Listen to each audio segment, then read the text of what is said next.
Okay, you're having a good time. Herding cats. Right. So, Lauren, can I get you down there by Christina and then Karen and Beatrice? We're going to share a mic. If that's Wow. okay. You're trusting us with our own mics on this end? Really? I am. We've just been doing doo-wop in the back room. Right. So, to start over again, we are actually welcoming for the first time Christina Morris to the bookstore, correct? I've been named Wick Morris for this today and tomorrow since we are the W's right now. And really, an M is just a W upside down. That's true. Thank you, Lauren. Yeah. And thank you, Sesame Street, which has several episodes based on this. Sorry, I have a 1-year-old. I watch a lot of things. Are you going to start writing children's books before I turn around? No. I can't write that short. And I would like to say that a person in the audience just bought a copy of The Scarlet Pimpernel, which I think might be a tribute. Might be a tribute to the Pink Carnation. Oh, mine too. And which of the movies do we like the best? Do we like the old one with Leslie Howard and Merle Oberon? Or there was the more recent one? Wasn't it Anthony Andrews? Yeah. That was the one, and with and you know who else? It was Jane Seymour. Jane Seymour, yes. I forgot her name. So classics come back. In any case, I think I'm right in saying that this is Karen White's first trip here also, but That's correct. you didn't come for the Forgotten Room after. No, we didn't come from the Right, you need to use the mic. Is that okay? We didn't come from the Thank you. All right. So in any case, this is exciting. So we have 2 debut appearances here. But trickily, we only have 2 novels in play, despite this array of authors. We have The Glass Ocean, seamlessly written by a trio of women, all of whose names start with W. Now tell me this, would you guys have really hung together if one of you'd been a Smith? We would have to be Wismith. Yeah. No, absolutely not. It was the #1 requirement was to have W for the last name. And we have been auditioning other W's. Wendy Wax claims she should have precedence because she's a double W. We do have, yes, a long line of W's waiting to take one of our places, so we have to be on our best behavior. And no one has asked that question before. No, and I have to say that the first W who will be out will be me because she keeps on trying to maim me. Okay. Yeah, don't ask Karen about her toe. Beatrice broke it. Okay. And then look, she pushed me. These are all lies. These are all lies. Plus side, Karen has stopped theme dressing with her broken toe. Okay, so look at Karen's footwear. Yeah. Is that a All right. broken toe to you? Sure, I could show you the No. black and blue toe, but that's not a Now, favorite purple. ladies, just to get it straight, we are going to avoid all political comment, and therefore no fake news today. Okay? We actually decided, my entire staff, we had a meeting, and we decided that we would not talk politics or current events, but we would give you a safe and happy place to come and have chocolate and talk about the Lusitania being torpedoed. But still, Yes, it's World in- War I politics. it's in the past, right? But since it's 3 of them and one of Miss McMorris down there, why don't we ask her first to talk a little bit about her book? And it obviously, because if you looked at it, you will see there was a real photograph or a real sign of the real. Yeah. A photograph of the sign. Let me try that over again. Me? Okay. Yeah. Which reminds me of some of the Great Depression era photographs that you've probably seen. The most famous being the mother. See that? Look familiar. A lot of people have seen this. Kind of circulate over the years. Place my microphone here. Thanks you all weave. Yes. So what happened was I was actually procrastinating on my last book, The Edge of Lost, and as these gals know, there's no clickbait that is stronger than for a historical fiction author than to see something online that says 50 of the most shocking historical photos you've never seen. Yes! Oh my gosh, I follow them too. Oh my God, Such a rabbit hole. What if I've never seen it before? Out of 50, there's got to be one good story in there. And so next thing you know, click, click, click. Yes, and so actually that was one of the photos. So it did pay off this one time. And I looked at it, of course, as you can all understand. You look at it, especially as a parent, and you think, how could a parent not just give up their child because you hope it would be for the betterment of the child, but also ask for money in return.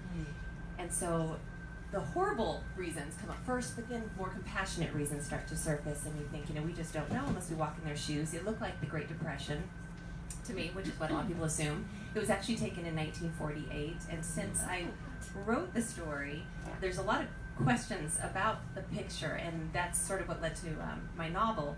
But I also, since then, I'll just mention briefly that I have befriended the girl that is in the photo who was sold for $2, and we've kept in touch, and we text and call each other every few days because I'm trying to help her connect with family at this point. But that being said, the real story is that she was, a year after that photo was published, she was sold for $2, she claims, so that her mother could have bingo money. So it is not the story that you hope that it is. Her brother was crying, he didn't want to be separated from his sister, and so the farmer and his wife who purchased them said, fine, we'll take him too, and they ended up working as free farm labor. And it was a really horrific experience, and I won't go into all that detail. Where my story came from is when I started researching the photo, because it haunted me, and is that I went online and looked around for an article about that photo and the kids that were really in it, who are adults now. And there were a couple articles, and one of them had one really interesting line, and it said, some family members claim the photo was staged.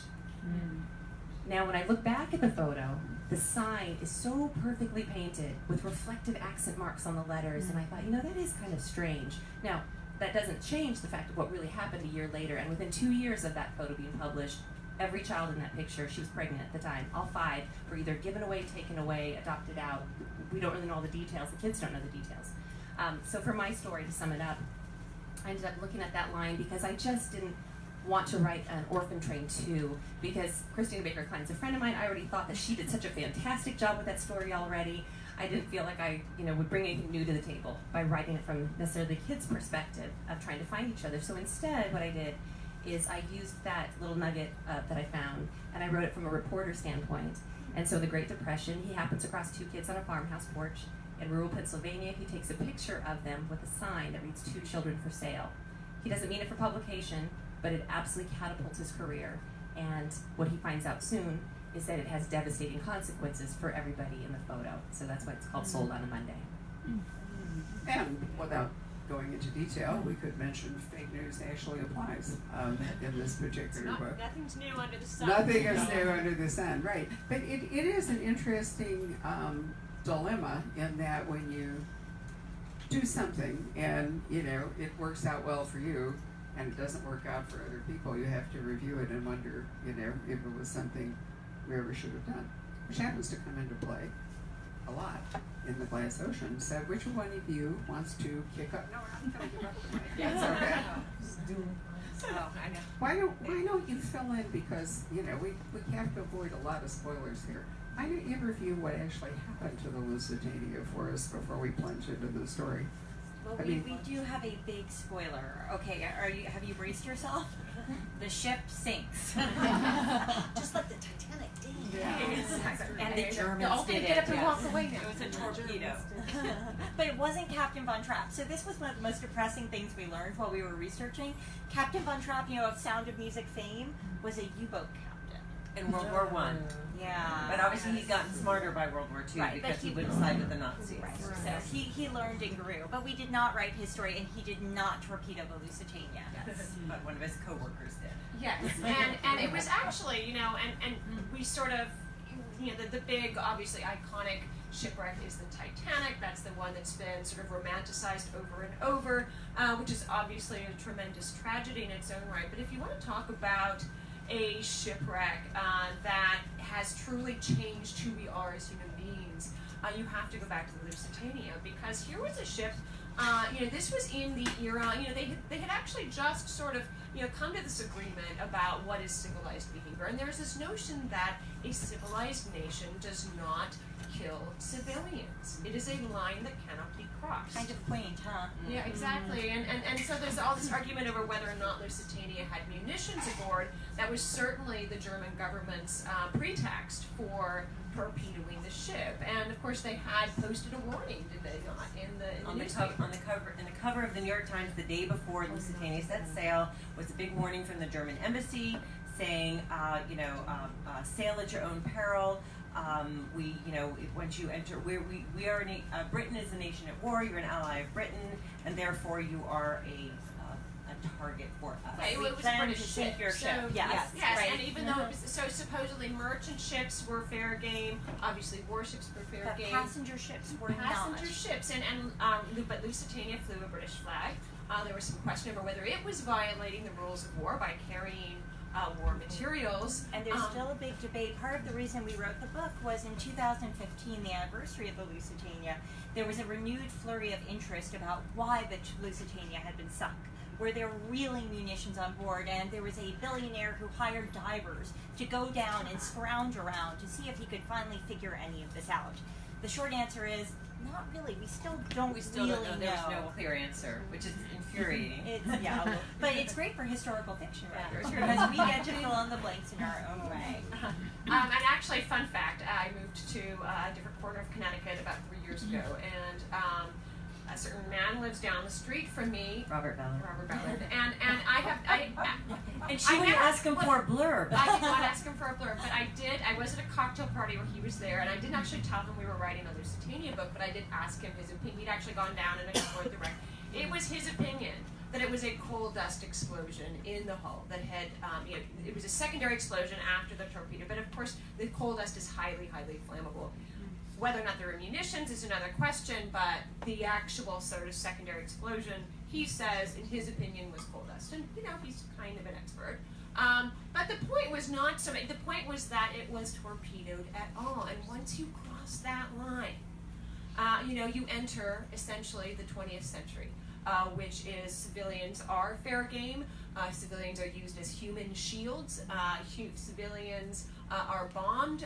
They are sort of part of this sort of total war, and that's something that is a burden we have carried with us really in all the decades since. But part of the fun of writing a book set on the Lusitania is, of course, we, with the benefit of hindsight, know all this. The passengers didn't. And yes, there was that notice printed, but no one really thought the Germans would do it. It was just enough to add a little frisson of fear.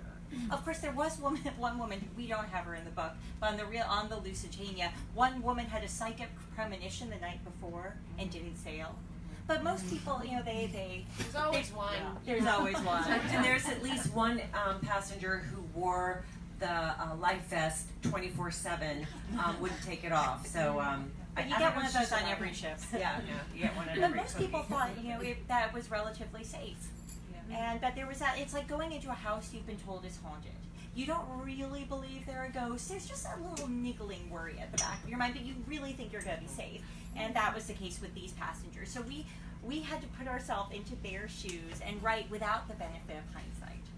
However, what it actually does, since you're writing a thriller, is it creates this ticking clock because, like Jeffrey Geber has come back to haunt us, because when you're reading the backstory in this book that they are sailing towards this, but they don't know it, which I think gives you, the reader, an extra, whatever word is I want.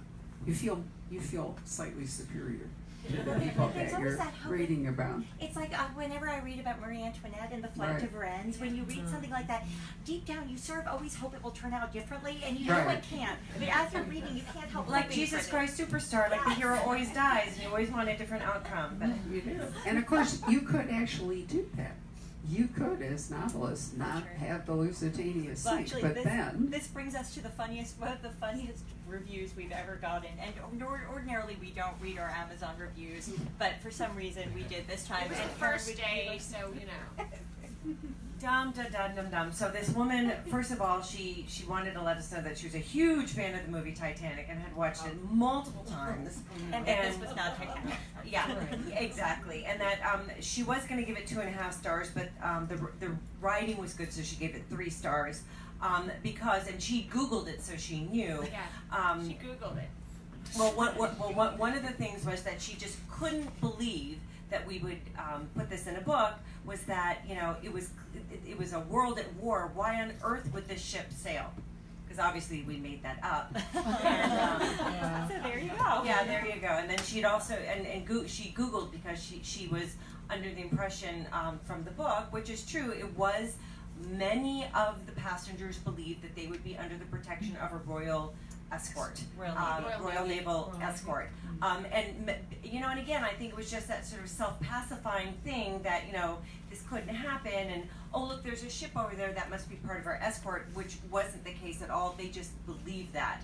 And that from survivor stories, and that was the case. There was never an escort, but people believed that there was. They were told that there was. They were told that there was. So this woman's like, well, I Googled it, and I could find no evidence of a Royal Navy escort. Yeah. So therefore, y'all should do a better job at researching. Yeah. So we will. We took it to heart. We'll Yeah. research So the next time the ship just won't sail. Yeah. They'll all stay in New York. So one other question before we actually talk about the characters. Where was the Lusitania when it went down? Because that has an effect on the outcome. Yes. It was off the coast of Ireland in what was then Queenstown, which is now Cove, C-O-V-H. And it was such a beautiful, clear day. People were out picnicking on the cliffs, and they saw it happen. And a lot of the fishermen, it was a fishing village, a lot of the fishermen jumped in their boats and went out and pulled victims and survivors out of the water. And there's actually the Lusitania Cemetery is there, and I had the privilege of going there 2 years ago while I was researching the book. I went to Ireland. Buying chic memorabilia in the gift shop and sending us back, using postcards saying things like "missing you." Taking pictures of sheep and just generally bad. opening the sheep. Karen, that was woolly bad. I'm never sheepish about the sheep puns. But it does make a difference in the sense that if it were in the middle of the Atlantic, probably everybody would have died, right? And it was But a nice where clear it went down, and this is important for the book, meant that some people, 700 and some of them, didn't die. Without that, you guys would lose your plot. Right, and we had so many first-hand accounts from survivors, and that's what's so incredible. I mean, there was one woman who was sucked into a funnel in the undertow, and then spat her back out again, and she was rescued. Covered in soot. She was Yeah. completely No blackened clothes, with, yeah, just soot. but she survived.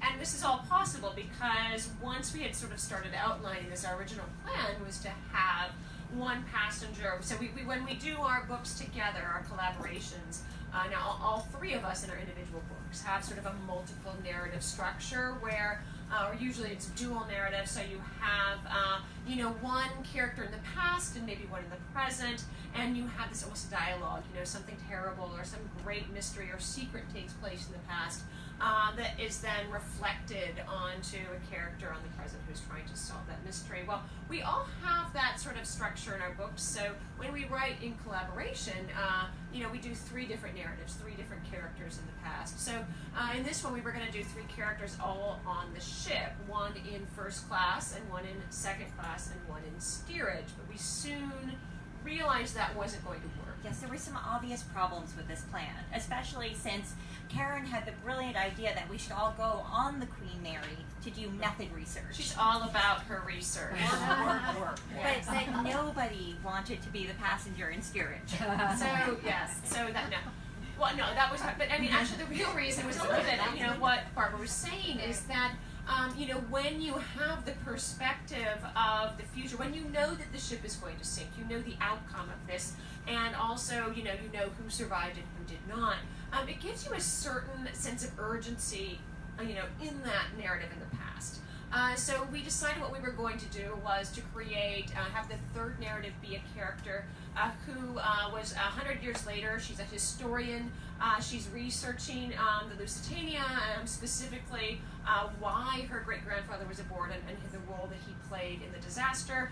She ends up in England with the descendant of another one of the passengers, Robert Langford, where they unravel this mystery that had to do with these two, their ancestors, and a plot that may or may not have contributed to the Lusitania's sinking. Mm-hmm. Right, so through them we meet our two 1915 characters.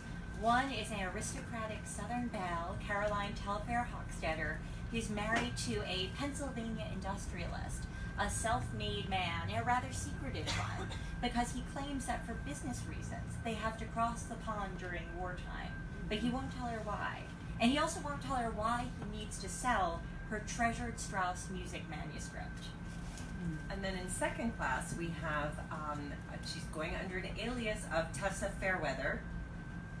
And she's American, but her guise, I guess, is that she is returning home to Devon. and of course adopts a fake Devon accent that sounds nothing like somebody from Devon, and she happens to try it out for the first time on somebody who is actually from Devon, and that man happens to be Robert Langford. And of course he knows her for that there's something there that isn't quite right. But what you need to know about Tessa is that she is the daughter of a roving con man, and has pretty much been raised by her elder sister Ginny, who is also on the ship. Because Tessa is a brilliant artist, she's also a brilliant forger, and her sister has sort of orchestrated their business dealings in terms of forging, and wants Tessa to do one more job before Tessa can go clean, which is what she wants to do. And Ginny says, you are free to go once we do this one last job on Lusitania. Oh, by the way, side note, each of us take turns at because we've been running around the country doing this for the past few days, we introduce a different character every time. Because we have not told anybody who has written which character. That's always the big question. And we won't tell you. And we won't tell you. So you can't read anything into who is telling you the story of which character, because we all trade off every time. Yes. Okay, but those of you who have read The Pink Carnation will recognize the setup for sure when she gets to England and meets a gentleman who has an ancestral pile with archives that nobody has investigated. Also, And she's we all desperate to use- get yeah. into them, and he turns out to be Dishy. A word Rhys Bowen has informed me was not invented till the 1960s. Rhys has recently lent editorial skills to books that we are publishing. We have a very charming book coming out in November, Poison Pen Press, set in the 1920s, and I gave Rhys a copy thinking she'd enjoy it. She wrote a whole editorial letter. It was wonderful, and a blurb, and pointed out that Dishy, while a great word, didn't come along till the 1960s because she had wanted to use it. So I took her. She should have and- checked Wikipedia. and her word. Right. Nonetheless, I always loved the Pink Carnation for its setup, so here we go. But what I want you guys to talk about, without any spoilers, is I want you to talk about the opening scene with the poor author who is sliding into financial ruin, trying to hustle her way across New York to save money on a taxi, and arrives at the book club from hell. There's actually a funny story about this scene. I thought we have a few funny books.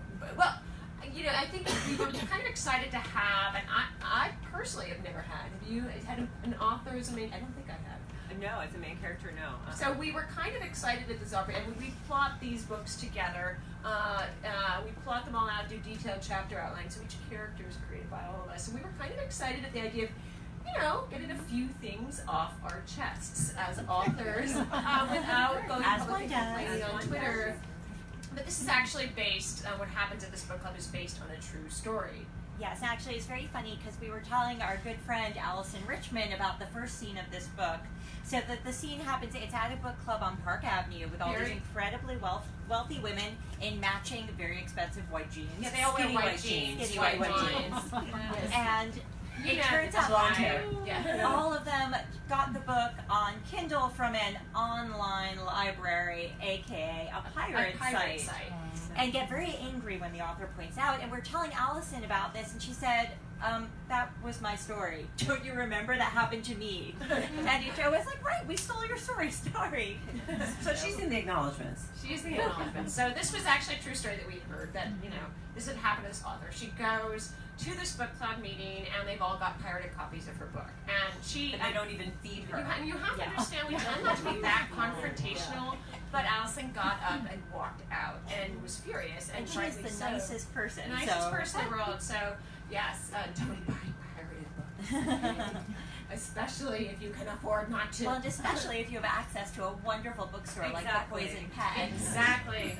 Because, and just slight side note here, whenever we post our book tour schedule, you always hope to have lots of people commenting about how excited they are you're coming to their town. No, you just get people complaining, why aren't you going to Medford, Oregon?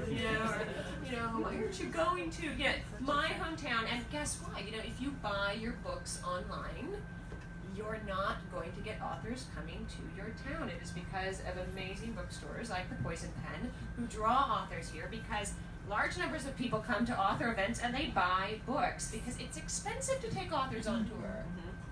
Yeah, there's our bar bill for one thing. But there's the flights and the hotel. But So mostly the bar bit, that bill, that's the highest thing, yes. Starbucks. Well, Starbucks. the actual Party things, evening. right, the actual things go to all these lovely people who showed up Yes. today. Show Yes, up. thank Your you. support. Absolutely. And to Which- John Charles for baking baked goods. Oh, Yeah. oh yeah. I Free would have food, come for free one. food is a big motivator, we learned. But what I thought was interesting in this discussion, and it made me realize that many of you may not realize where an author's income stream comes from and why, in fact, if you buy a book at Costco or if you buy a pirate book site or something, that the author's income takes a real hit, a huge hit. And in fact, this young woman who's in the book did write a bestseller. And the income stream was only good for a while. And then there she is, you know, everywhere she goes, they want to know what's your next book going to be. And she's trying to look after her mother who has Alzheimer's, so all of her money has gone. She's desperate, in fact, to write the story about what happened on the Lusitania, not just out of curiosity, but out of actual real financial need, you know. So, Christina, have you, way down over there, we've left you out here, have you been to an event like the one that is in this book, or if you've got a funny author on tour story you'd like to contribute? Because you're going to 50 cities, it's bound to happen to you someplace in this book tour. Was it you with the felons? Yeah. Oh, Never mind, no, I thought that it was you. also Allison. Okay. Yeah, Allison Richmond has the best book tour stories. She does, and she's one of my closest friends. I adore her. She's got great stories. Ask her about the felons. Yeah, right. Let's see. Well, this is top 4 of 50, so you guys actually are catching me at a really good time. I know my name. I didn't know what city I am in, what book I'm supposed to be talking about. So that's good. Nothing so far. So far, it's been really smooth, but but this is the beginning of the tour, and it's fun because we've all been friends for a long time. And Karen and I actually did an anthology together called Grand Central. And so there were 10 of us. That was Herding Cats. I was the one that, the genius that came up with that. I don't know what I was thinking. Wine is responsible for a lot of crazy things that we've done. And sometimes mixed drinks. Yes. Mixed drinks have or Prosecco. Yeah, which was really fun. I can tell you that one of the neatest experiences I've had, this on a positive note, with book clubs, is that I had gone to this book club of about 15, 20 women in their home, and it was a really nice night, and we talked about The Edge of Loss, which was inspired by the fact there were kids who grew up on Alcatraz Island, right next door to Al Capone and Machine Gun Kelly, and et cetera. So we were there talking about that story. So all night long we were talking about Alcatraz and the kids and And then right at the very end, when people were kind of asking their final questions before we were done, one of them raised her hand and she said, I just want to ask you a question about the pieces we keep. And that was a book that I'd written right before that. And that one, very briefly in a nutshell, had to do with, it was inspired by the fact there were German saboteurs who were dropped off by U-boat on the east coast of America in 1942, literally rowed onto shore in their uniforms so that if they were caught, they would be tried as, they'd be held as POWs rather than executed as spies. So, it goes on and on as far as the real story, declassified account of, FBI involved, there's a secret military tribunal, 7 generals, all of them immediately went to the electric chair. They turned themselves in, by the way. They thought they'd be American heroes. This is a very quick snapshot of the story, but this is all true. And 6 of them went to the electric chair, 2 of them were given hard labor in prison, 30 years to life, et cetera, et cetera. So you've got this incredible story, and one of them asked me some questions about it, and they want to know what the story's about, so I give them that kind of a summary. I'm done, and this other woman over to the side has been quiet the whole time, and she raised her hand. She said, "I just have to tell you, my father-in-law was actually one of the lawyers who was assigned to that case. He helped defend those men in that secret. Where was he military when you were tribunal." writing the book for the research? And everybody went silent, and we thought, does anybody else have a question? It's hard to follow that when we're like, okay, and drop the mic. So that was probably the neatest experience I've had to date. That was pretty surreal. So before we open this up to questions, why don't each one of you tell us what you're working on separately so we can kind of catch up with your other career arc? Christina, you want to start? Mine will be easy because I have 50 stops, so there you go. So we already talked about it. I did have an idea that was brewing in my editor. I brainstormed it, and I'm pretty excited about it. But then the tours came up, and I was in a taxi with her in Seattle recently, and I said, she said, so about the next book. And I said, I'm not quite sure how this is going to get written. She said, don't worry. She said, I've seen your schedule, just go promote. And I said, that sounds good. I also have 2 boys who are 12 and 14 going on 40. So it's They're adorable. Thank you. So between family and tour, this is going to take up, all the time until December. You're such a slapper. I mean, we've already written another book while we're on tour. Well, while we're sitting here. Yeah, while we're sitting here. You guys are very smart. I got to just team up with people, actually. With Taurus.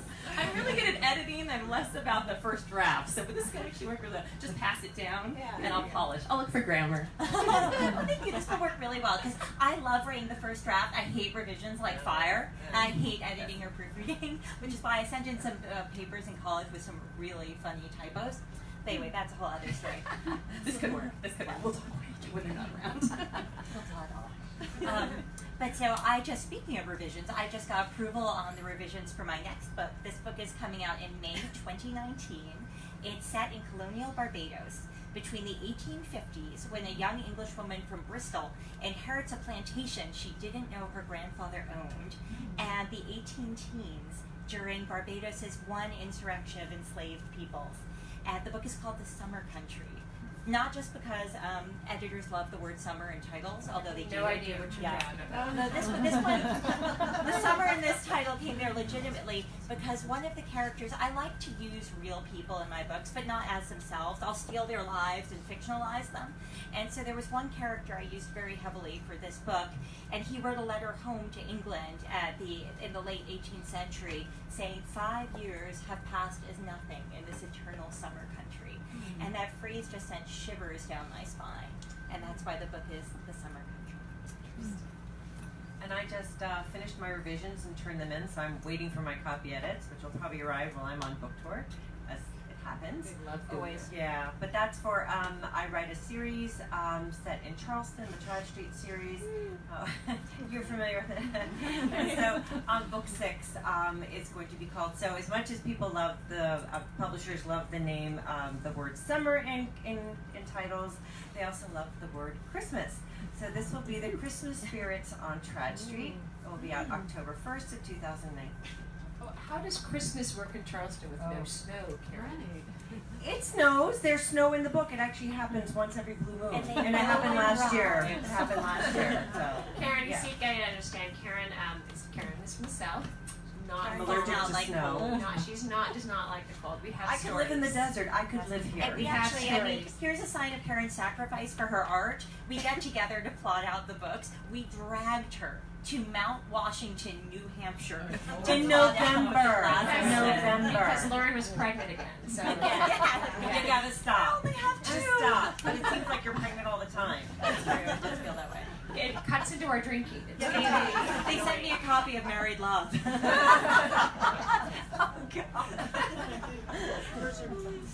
Anyway, my next book, I'm actually still working on revisions. If you catch me over at the Valley Home Pool, I will be there with my revisions. So this book, and I described it a little bit if you were here, I was only here 2 months ago for the Summer Wives. And this book is set partly in the Bahamas during the Second World War, when the Duke of Windsor was governor. In other words, Edward and Wallace were there, causing a little trouble, actually more than a little trouble.